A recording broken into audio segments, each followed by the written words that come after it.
Saludos a todos para poder continuar con el desarrollo de nuestro curso como parte del Diplomado Virtual de Marketing Digital.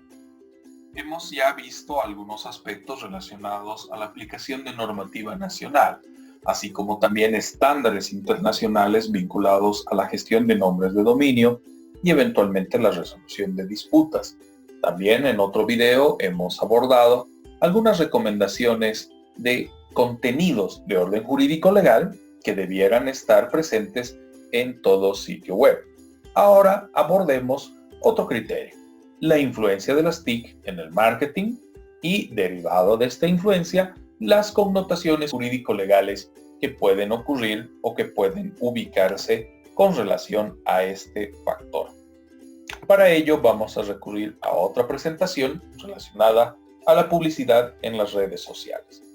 Es innegable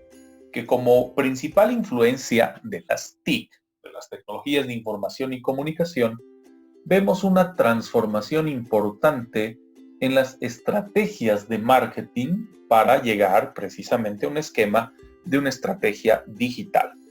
Esa estrategia digital suele estar concentrada en la evolución, inclusive, de la World Wide Web. Desde la web 1.0 o la web básica, bajo los criterios manejados por Tim Berners-Lee en la creación del contenido, ya que antes de la llegada o el surgimiento de la World Wide Web como parte de la innovación planteada por el autor de esta, Tim Berners-Lee, nuestro Internet o el Internet era uno de carácter técnico o científico.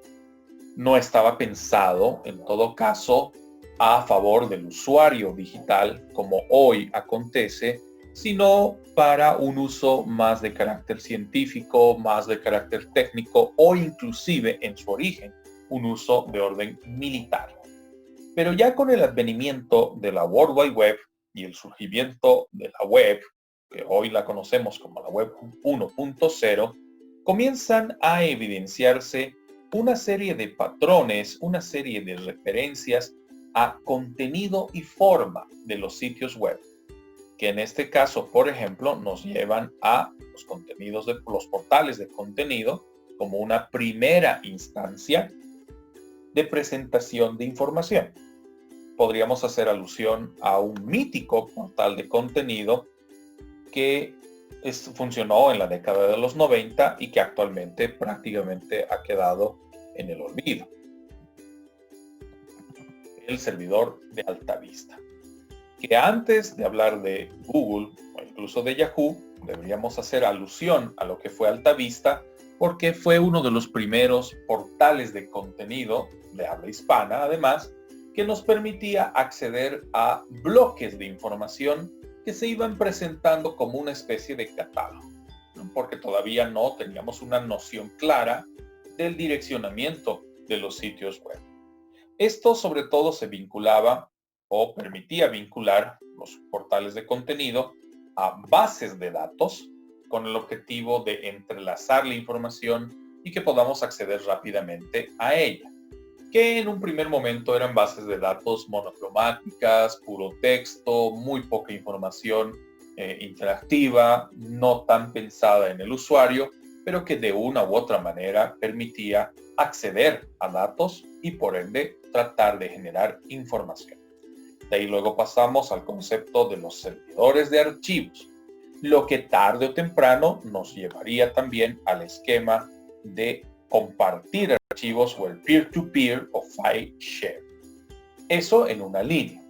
Otra de las líneas trazadas en la conexión de la información, que es el parámetro fundamental sobre el cual se estructura la web 1.0, se vio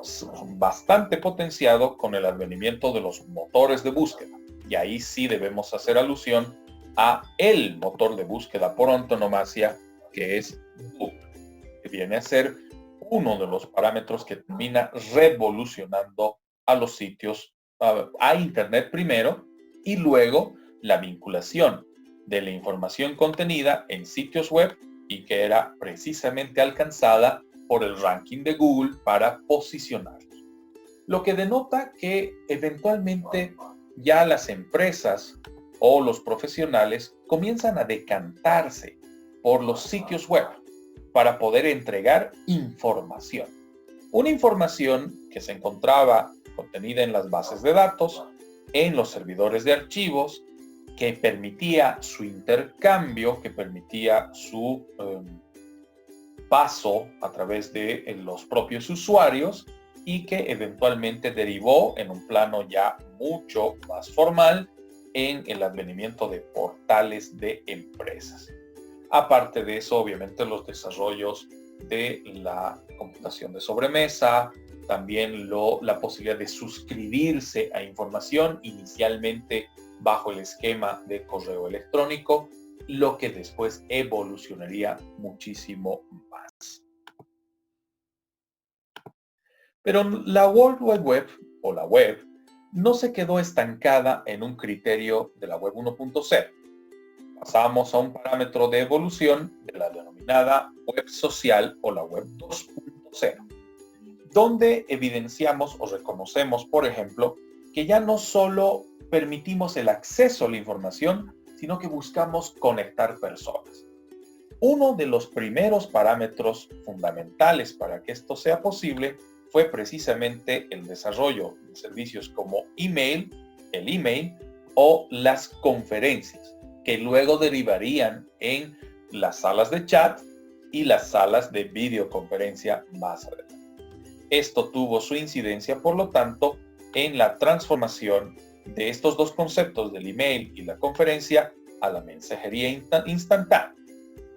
De manera paralela también el advenimiento de los sitios denominados blogs, que no son más que una bitácora o una especie de diario en Internet que era empleado por personas comunes y no solamente por las empresas, como para hacerle frente a los portales de contenido, a los portales de empresa y eventualmente a los sitios web. Ya luego podemos hablar incluso de los sitios de juegos en línea, los sitios colaborativos con los wikis, los mashups y otros. Pero otro de los puntos importantes del desarrollo de la web 2.0 fue el primer advenimiento de los sitios de venta o los sitios de remates. En este caso hablamos de los marketplaces y auctions, que están ligados obviamente a portales en los cuales se procedía al remate de bienes y de servicios, en este caso preferentemente bienes. Otro de los puntos que terminó influenciando bastante la construcción del esquema de la web 2.0 ha sido precisamente el advenimiento de las redes sociales, como una suerte de evolución natural del correo electrónico, de la videoconferencia, de la mensajería instantánea, para llegar precisamente a este esquema de la red social. No por nada es importante trazar, por ejemplo, la relación del mítico Messenger de Hotmail para su migración final a lo que es el Messenger de Facebook, que básicamente ha adoptado la misma línea en ese sentido. Pero no podemos dejar de lado la referencia, por ejemplo, al IRC Chat, al ICQ o a otros servicios que en su momento también tuvieron su importancia y validez. De las redes sociales hemos pasado inclusive a las comunidades de portales, que esto busca sobre todo el que se puedan conectar individuos que te permiten acceder a datos o información, razón por la cual también resulta ser un elemento de significativa importancia en lo que implica el crecimiento de la web 2.0 y su franca expansión. Muchos podrían aseverar de que este es el estadio principal de la web como tal, algo que se evidencia también en nuestra realidad cotidiana, porque es parte de lo que efectivamente se va a verificar en la mayor parte de la presencia digital de nuestras empresas, cuando no también de los profesionales en nuestro medio. Sin embargo, la web 2.0 también termina evolucionando, permitiéndonos la transición hasta la denominada web 3.0, conocida como la web semántica. A diferencia de la web 1.0 que conectaba información, la 2 que conectaba personas, ya hablamos de la conexión del conocimiento. Esto da lugar a una transformación fundamental de las herramientas y de los aspectos predominantes en la web 3.0, de los cuales podemos, por ejemplo, citar como los más relevantes a la inteligencia artificial, que ya comienza a gestar un criterio importante en este periodo de desarrollo, sobre todo, que está en gran medida ligado a conceptos ontológicos o conceptos del conocimiento y de la esencia o el ser de la información. De la misma forma, la aparición o el advenimiento de las denominadas bases de conocimiento, ya no solo las bases de datos, las que a su vez se encuentran muy pero muy vinculadas con los sitios de taxonomía o thesaurus, donde se van a confluir sobre todo expertos en diferentes áreas, expertos en diferentes ámbitos, con el objeto de propiciar el desarrollo y el advenimiento de un esquema de conocimiento y colaboración, que viene a ser el resultado de la evolución de la web 2.0. Esto a su vez también va a reflejar una transición de los conceptos de inteligencia artificial hacia los agentes inteligentes, de los que hablaremos precisamente al abordar nuestra estrategia de comercialización de los productos Amazon Alexa, entre algunas de las circunstancias ligadas, por ejemplo, a los denominados asistentes personales, que en gran medida conjugan los dos elementos mencionados, la inteligencia artificial y los agentes inteligentes, ¿no?, para su transición en lo que involucran los asistentes personales como uno de los elementos de significativa importancia dentro del esquema de una web semántica. Aparte de la búsqueda semántica, que hoy es posible, por ejemplo, con un asistente personal como es el asistente de Google, al que nosotros le podemos hacer preguntas directas, ¿no?, para obtener también respuestas específicas acorde a cada tipo de pregunta formulada, por mencionar algunos aspectos relevantes de la web 3.0. Pero la web no se estanca ahí. Todavía termina evolucionando mucho más, como es el caso de la web 4.0. A diferencia de las tres anteriores, lo que busca conectar ya no es solo conocimiento, es inteligencia.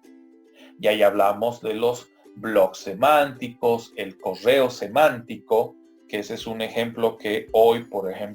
podemos citar o ubicar en el servicio del correo electrónico de Google. Porque a través del famoso texto predictivo, Google lo que hace es medir tu forma de comunicación con tus destinos preferidos o tus destinos recurrentes y sugerirte palabras al momento de redactar tu correo electrónico, porque además conoce cuáles son tus políticas comunicativas y la forma en la que las entablas con tus diferentes contactos, ¿no? Algo en lo que Google precisamente ha revolucionado el concepto del email para llevarlo a un plano del email semántico. A eso también se suma la posibilidad de que los agentes inteligentes que ubicábamos en la web 3.0 se vinculen de una u otra manera a un lenguaje natural, como el que veremos precisamente con nuestra estrategia de Amazon, ¿no?, para podernos ligar a través de la tecnología de voz a lo que pueda ofrecernos el adelanto tecnológico actual.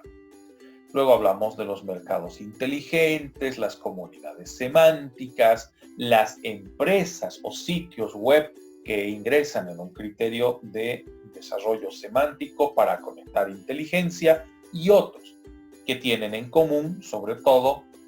el aprendizaje como razón del ser humano. para generar inteligencia. 4 escenarios que nos muestran una transformación bastante interesante y a la vez vertiginosa y acelerada, ya que en gran medida estos fenómenos que se evidencian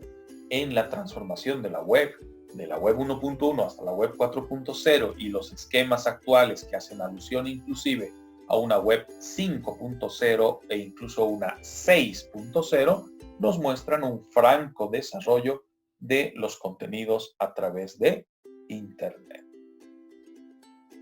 Ya en un siguiente video vamos a abordar cómo esto repercute precisamente en los esquemas publicitarios basados en tecnologías de información y comunicación, como un complemento del adelanto tecnológico y el desarrollo actual en términos de publicidad.